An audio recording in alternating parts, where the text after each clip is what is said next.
Olá, eu sou Tatiane Mello e eu gostaria, em primeiro lugar, de agradecer a oportunidade de estar dando essa aula no primeiro congresso online de nutrição comportamental e saúde integrativa, tá? Para mim é uma enorme satisfação poder estar falando de um assunto que para mim é bem importante, que é a saúde do idoso, né? E como proposta dessa aula, eu trouxe a seguinte temática: comportamento alimentar na terceira idade, desafios e perspectivas. Eu, atualmente sou doutoranda do programa de gerontologia da Faculdade de Ciências Médicas da Unicamp. Também sou mestre em nutrição, alimentos e saúde pela Universidade da Bahia, especialista sobre a forma de residência. Já atuei na atenção à saúde do idoso desde 2009, que eu vim atuando no grupo de pesquisa, que é o Centro de Estudo e Intervenção na Área do Envelhecimento, que é o CIA-UFBA, e tive uma oportunidade também de atuar como nutricionista de terapia intensiva, mais ou menos por 7 anos, e já tive também a oportunidade de ser autora e coautora em artigos, capítulos de livros na área do envelhecimento e na área de nutrição também. E atualmente eu faço parte do grupo de estudos em nutrição e envelhecimento, que é o GENUT, que faz parte da Unicamp. Eu acho bem interessante esse gráfico, né, que ele é bem completo e ele fala um pouco sobre o panorama mundial. Ele não é um gráfico atual, mas eu queria trazer justamente para mostrar para vocês um comparativo. O processo de envelhecimento, né, ele está progressivamente ele vem aumentando à medida que as pessoas jovens elas têm diminuído, né? E esse gráfico ele traz uma proposta que o momento que cruza, né, o momento que cruza e há uma inversão, né, dessa característica populacional é aproximadamente em 2040, que ele traz que a gente tem uma previsão de que o número de idosos sejam maiores do que o número de pessoas de até 14 anos. Isso a nível mundial. Recentemente, a gente tem esse gráfico que ele também fala, né, da mesma proposta do gráfico anterior, que tem um pouco mais de tempo. E aqui a gente pode perceber que este encontro de faixas etárias e depois inversão, ele acontece bem antes do que o previsto. E isso é para mostrar que, apesar de se fazer projeções de taxas de envelhecimento, ele tem acontecido de forma tão acelerada que essas previsões elas têm sido cada vez mais encurtadas, né? No Brasil isso não é diferente. Então, sendo que são as mesmas, pelas mesmas causas, as mesmas justificativas, porque a gente tem uma diminuição importante da taxa de natalidade e um aumento da taxa de mortalidade. Nesse caso, não significa dizer que é porque está morrendo muito brasileiro. Na verdade, essa taxa de mortalidade ela aumentou por conta do aumento do número de idosos e, consequentemente, a gente tem aí uma mortalidade maior. E vejam aqui essa comparação dessas pirâmides do Brasil. A gente tem aqui de 1940, essa parte vermelha representa o sexo feminino, a azul, sexo masculino. Embaixo a gente tem os jovens e à medida que essa pirâmide vai subindo, a gente tem os mais velhos. Vejam que com o tempo, essa pirâmide ela vem tomando formatos diferentes, mostrando exatamente que as pessoas mais jovens têm cada vez mais diminuindo, né, vem diminuindo, consequentemente, né, e ao mesmo tempo, a gente tem que essas pessoas estão envelhecendo, não estão nascendo pessoas novas, e a gente tem um aumento importante do número de pessoas mais velhas. Então, é a mesma situação que acontece no mundo, o Brasil também acompanha e ainda bem mais acelerado do que muitos países em desenvolvimento. Então, em 2017, tinha uma progressão, né, de que 13% dos brasileiros já eram idosos. Para 2034, aproximadamente serão 20% de idosos. E para 2050, existe uma projeção de que a cada 3 indivíduos, um vai ser idoso. E para que eu trago essa discussão, essa reflexão, no sentido de que existe uma população idosa que está em crescente aumento e em um aumento aceleradíssimo. E vamos precisar, já estamos precisando de recursos humanos que estejam especializados, que gostem de atuar, né, nesta área de envelhecimento. Então, em todas as áreas, né, vai existir uma demanda importante de recursos humanos para entender e estudar mais sobre essa população que tem tido uma importância muito grande no nosso país. E aí eu trago essa seguinte pergunta: envelhecemos todos iguais, né? Aqui tem uma frase que alguns parecem velhos aos 45 anos de idade e outros jovens aos 70 anos. E realmente isso acontece. Aqui eu trago essa imagem de uma senhora de 62 anos e juntamente de uma outra senhora de 91 anos. E a gente pode ver claramente as diferenças na forma de envelhecer. E isso pode estar associado com diversos fatores, desde fatores genéticos, sociais, a forma como a pessoa vive. E isso não é só na aparência, isso também está relacionado à funcionalidade. Então, aqui eu trago duas imagens de idosos de aproximadamente 80, né, na faixa etária de mais de 80 anos, e a gente vê que existem diferenças importantes na capacidade funcional, né? Como o corpo funciona.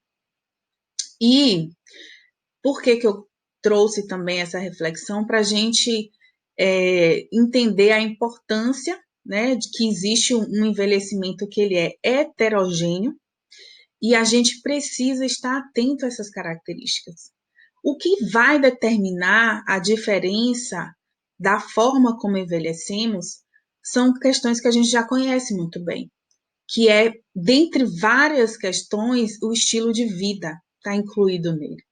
E dentro do estilo de vida, a gente tem o componente alimentar, que é um grande componente que exerce um impacto muito importante nesta melhora ou piora do envelhecimento. E aí eu trouxe essa proposta da gente falar desse comportamento alimentar dentro do envelhecimento. E eu gostaria de discutir com vocês, na verdade, trazer para vocês umas informações sobre os principais determinantes do comportamento alimentar em idosos. Existem vários, mas eu trouxe alguns aqui que eu considero importante para a gente discutir. Gostaria de salientar que muito do que eu vou falar aqui é uma parte muito importante da minha vivência prática com idosos e de fontes na literatura. Eu não encontrei muitos artigos falando sobre comportamento alimentar em idosos e alguns trabalhos publicados, mas coisas muito generalistas. E aí eu queria trazer essa questão do fator socioeconômico, que ele é extremamente importante na determinação do comportamento alimentar do idoso.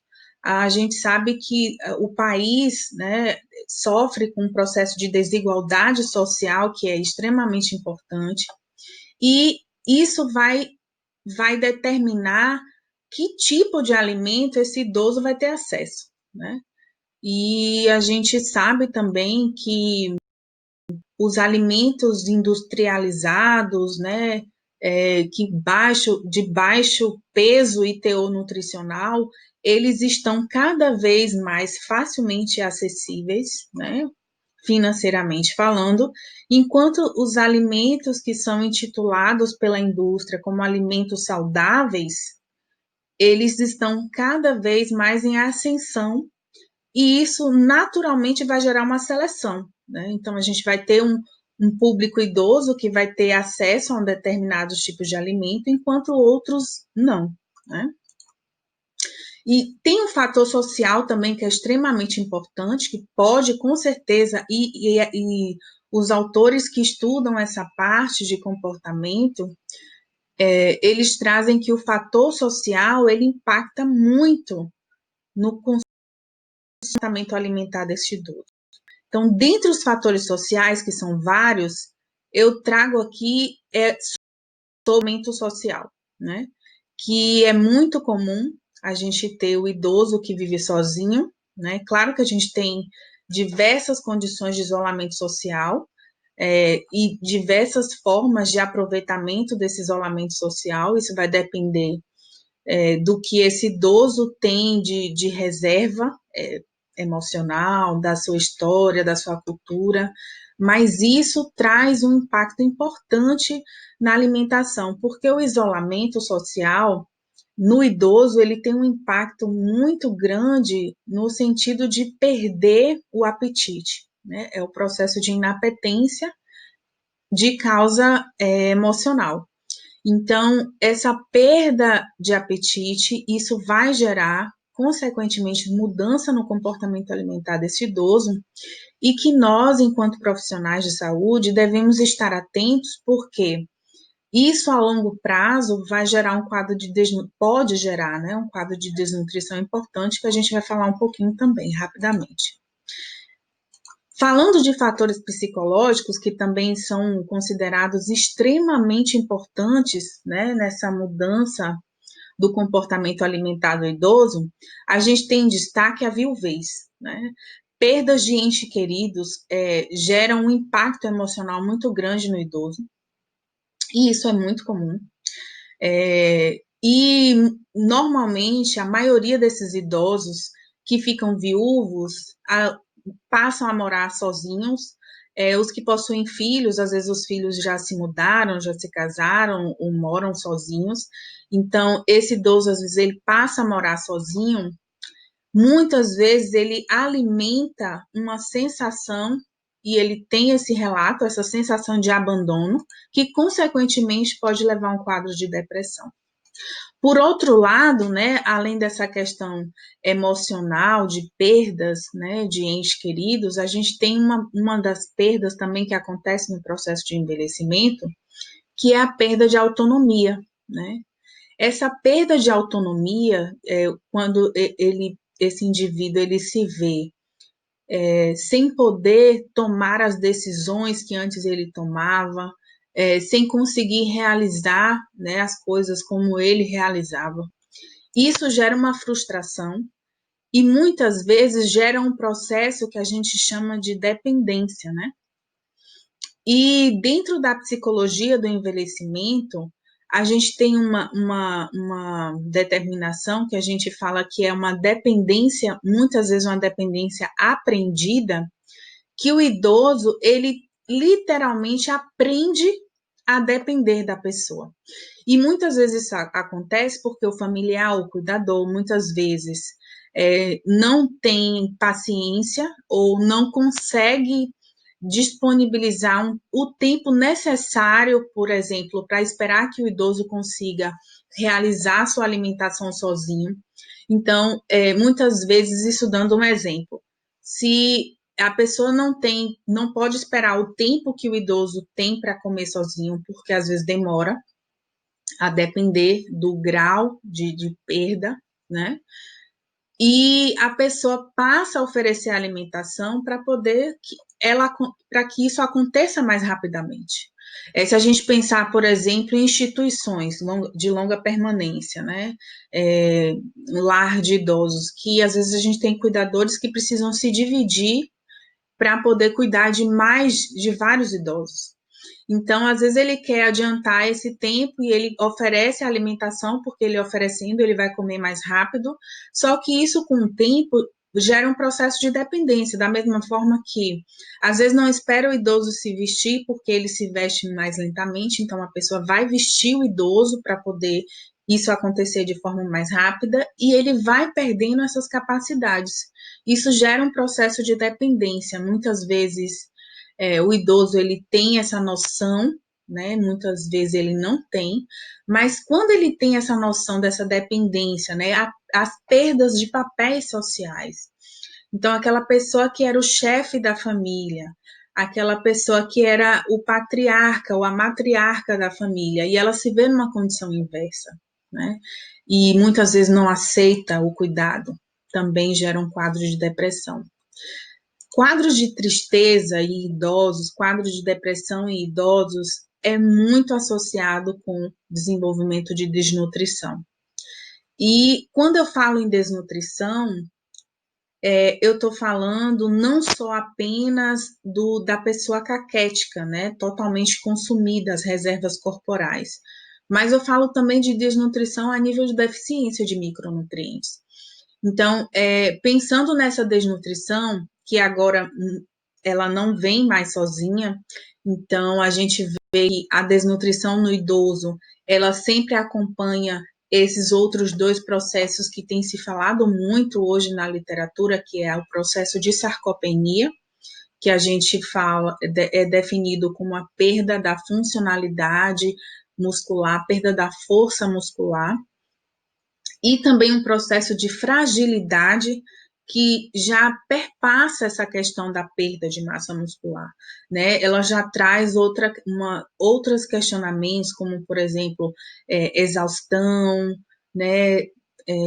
Perda de peso sem programação. E isso gera todos esses fatores, os três, desnutrição, sarcopenia e fragilidade, mas principalmente sarcopenia e fragilidade, estão associadas com vários prognósticos negativos no idoso, né?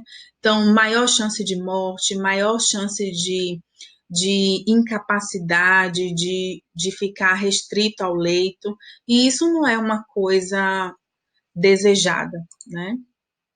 Além desses, a gente tem duas vertentes dos fatores psicológicos que também afetam o idoso. A desnutrição, ainda se tem muito idoso desnutrido, mas o processo de transição nutricional também tem afetado a terceira idade. Então, eles também estão sofrendo com processos psicológicos de ansiedade, que também geram compulsão alimentar, que também geram excesso de peso e obesidade.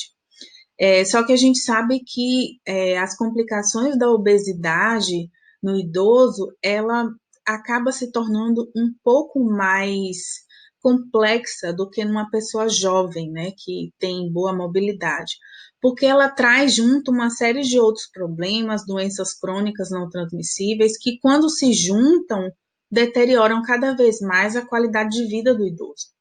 E isso interfere no comportamento alimentar desse idoso. Porque o idoso que tem processo de compulsão alimentar, ele vai preferir alimentos da mesma maneira, alimentos ricos em calorias, né? Alimentos pobres em nutrientes. E a gente também tem um processo no idoso que muitos que pelo processo de ficar sozinho, de não ter estímulo para cozinhar, ele passa a comer fora de casa, ele passa a utilizar alimentos mais práticos, que na maioria das vezes são alimentos extremamente calóricos, e isso gera todas as consequências que a gente já conhece. Além dos fatores sociais, econômicos, psicológicos, a gente tem os fatores fisiológicos do processo do envelhecimento, que também vai determinar o comportamento alimentar desse idoso. Então, dentre esses fatores fisiológicos, que tem destaque, por exemplo, o paladar.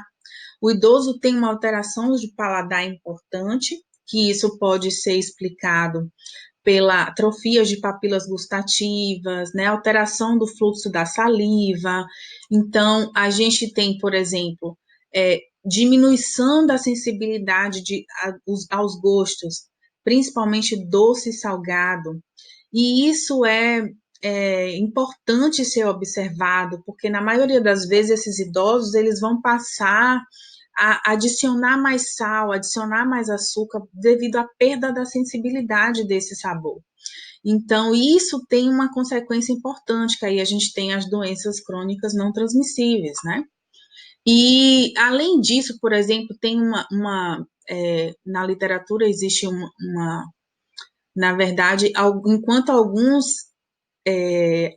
sugerem, né, hipoteticamente, que existe sim uma diminuição do fluxo da saliva, da produção de saliva, tem autores que defendem que, na verdade, não, as alterações do envelhecimento não geram tanta redução de saliva para chegar à xerostomia, que é o que acontece muito no envelhecimento, mas principalmente o efeito da polifarmácia, porque a maioria dos idosos utilizam múltiplos medicamentos, né? E são esses medicamentos, a maioria deles, que interferem tanto no ressecamento e, consequentemente, alteração do paladar, como também perda da sensibilidade aos gostos. Associada à perda do paladar, a gente também tem a perda do olfato, né? O olfato, ele é importante para que a gente consiga perceber o sabor dos alimentos. E essas duas perdas, né, que tem no processo de envelhecimento, favorecem muito a inapetência. E a gente já tem que, naturalmente, a partir de uma certa idade, né, aproximadamente a partir dos 75, 80 anos, o idoso ele começa a diminuir de peso.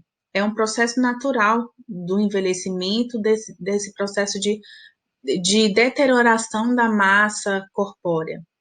Então, se eu tenho associado já a um processo de inapetência, o risco de desnutrição é muito maior. A gente tem também alterações de visão, isso dificulta a identificação dos alimentos.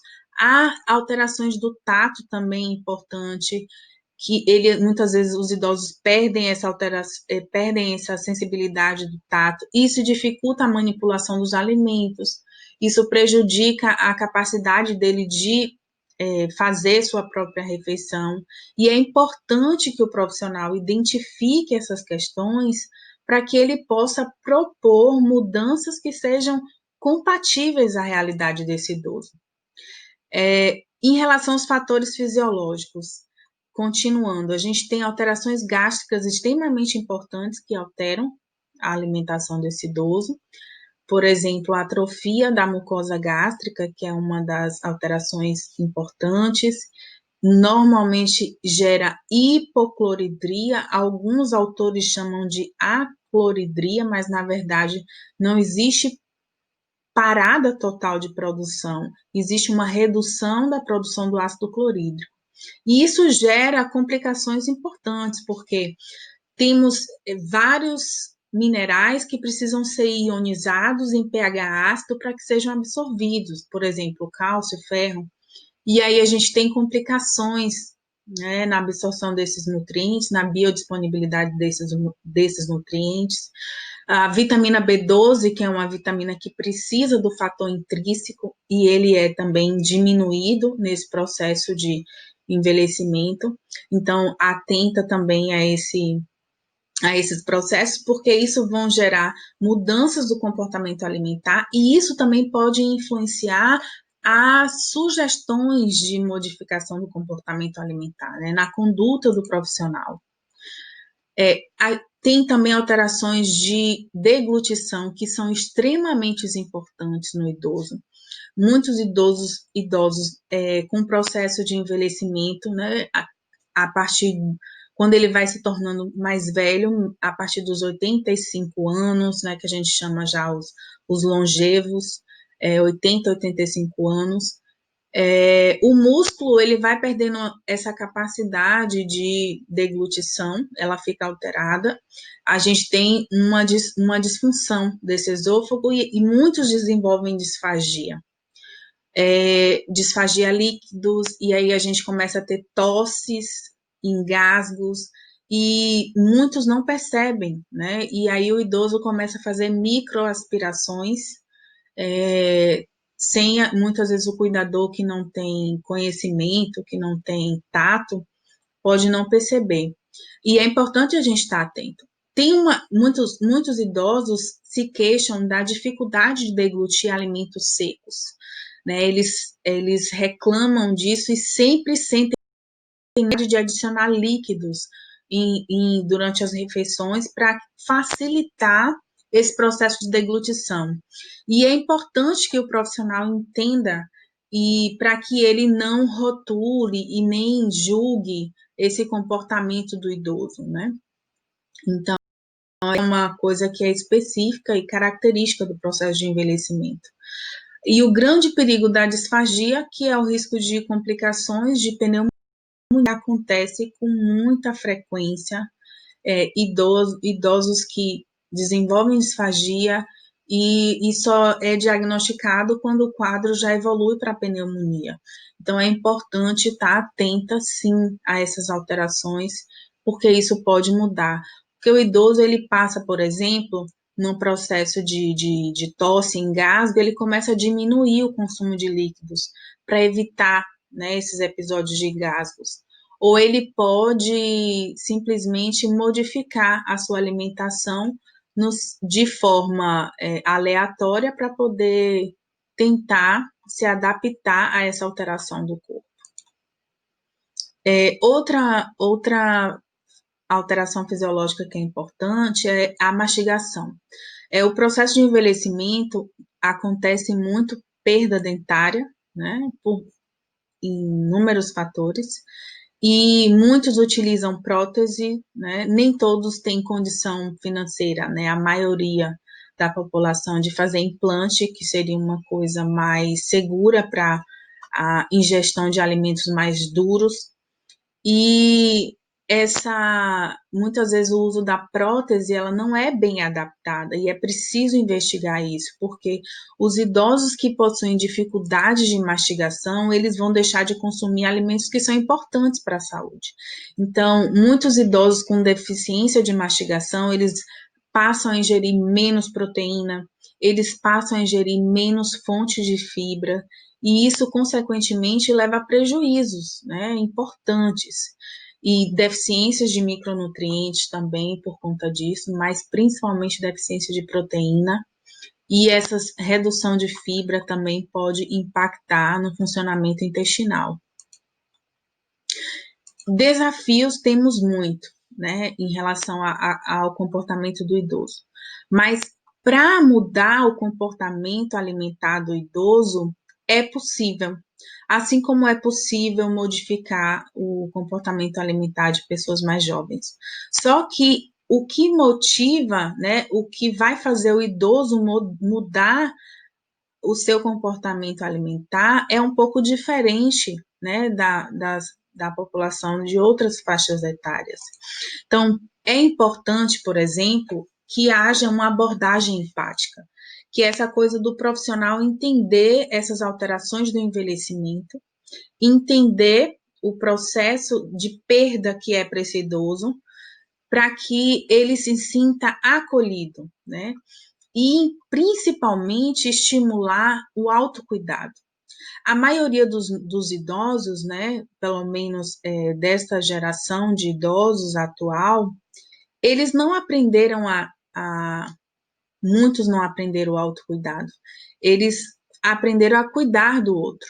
E quando esse outro sai da vida, seja o cônjuge que morre, os filhos que casam, eles ficam sem direção, sem norte, sem saber o perder e perder completamente o sentido da vida.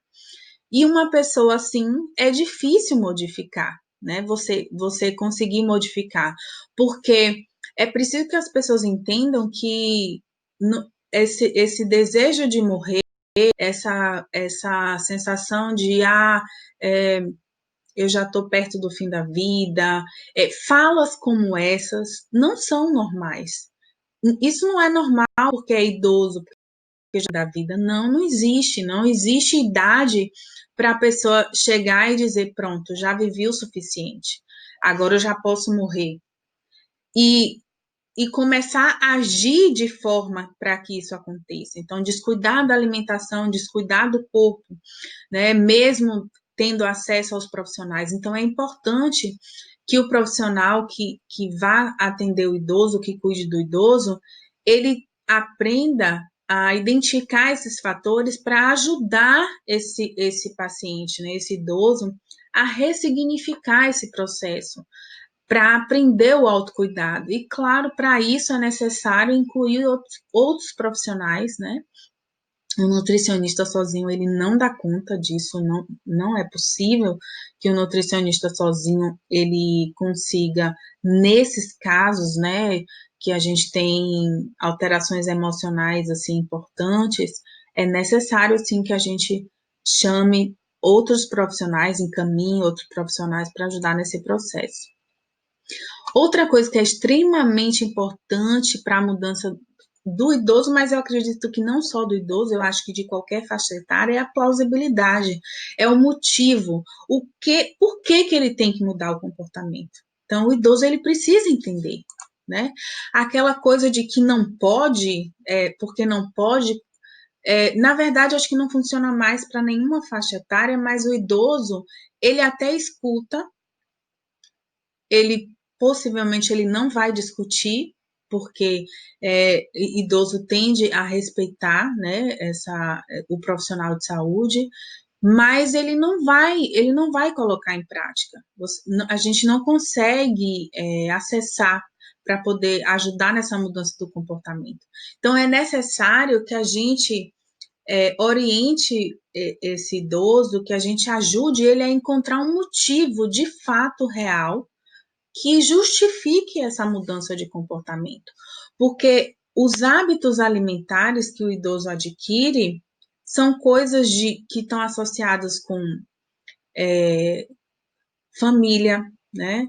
Muitas questões afetivas. Idoso tem muito essa questão do alimento que traz o conforto, o alimento que ele tá associado, né, com comemorações, com reuniões familiares.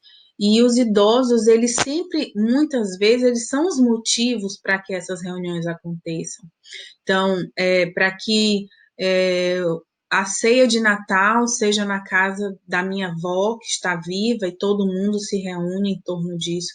Então, para eles, isso é muito importante. E nós, enquanto profissionais, também a gente tem um papel importante na educação. E a educação, ela também continua importante para a mudança do idoso, porque esse mito de que o idoso não aprende, isso não é verdade. Claro que ele não vai aprender na mesma velocidade que o jovem. E por isso é importante que o profissional que trabalhe com o idoso, ele tenha esse diferencial de entender que a velocidade do idoso é diferente.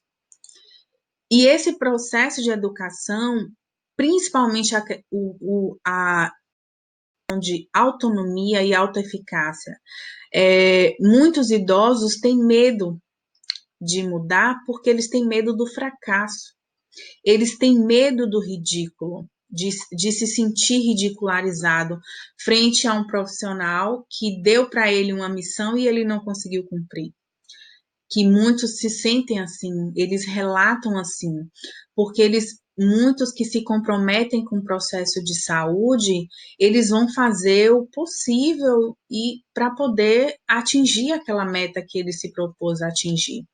Então, é importante que a gente diga para o idoso o quanto ele é capaz, dar ferramentas adequadas para as suas limitações, para que ele se sinta capaz de realizar, né? É a questão da autoeficácia, ele se validar enquanto agente no processo de mudança e se automotivar, né? Entender que ele é capaz, tá?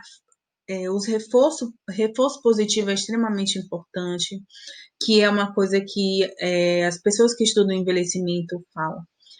O elogio é extremamente elogio, principalmente elogio em público, né? Elogio em público e se for para corrigir, que seja no particular.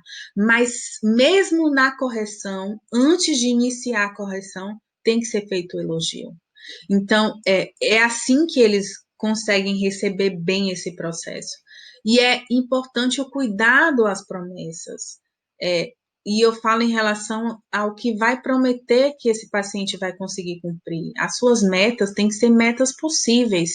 E eles dão preferência, os idosos, eles dão preferência a metas curtas, metas de curto prazo, porque eles, na maioria das vezes, eles já têm essa consciência da finitude da vida.